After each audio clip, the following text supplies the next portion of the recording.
অ' মাই কি কৰি আছা?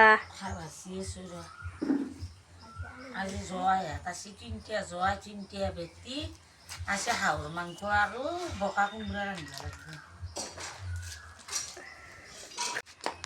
এইফালে মাই পুৰা একদম হাঁহ বাচি আছে মস্তি কৰি মাৰি আৰু এতিয়া হাঁহ চাহ বাচা হৈ গ'ল আৰু এইফালে বহি দিছে পুৰা একদম ক'ত বহি দিছে জানিছি না গাঁৱৰ যিহেতু চৌকা মেইন চৌকাত বহি দিছে আৰু ইফালে হাঁহৰ মাংস ৰেডি হৈ আছে। আমি খাবৰ কাৰণে অপেক্ষা কৰিছোঁ যিহেতু গাঁৱত মেইন হৈছে হাঁহৰ মাংস। জীয়াক জোৱা কাইলৈ হাঁহ লৈ আলহী অহা নাই, নিজৰ ঘৰত জীয়াক জোৱা কাটিছে সেইকাৰণে হাঁহ কাটিছে আৰু ইফালে কঁঠালৰ আঞ্জা বনাইছে, সেইখন আঞ্জাও মই আপোনালোকক দেখাম।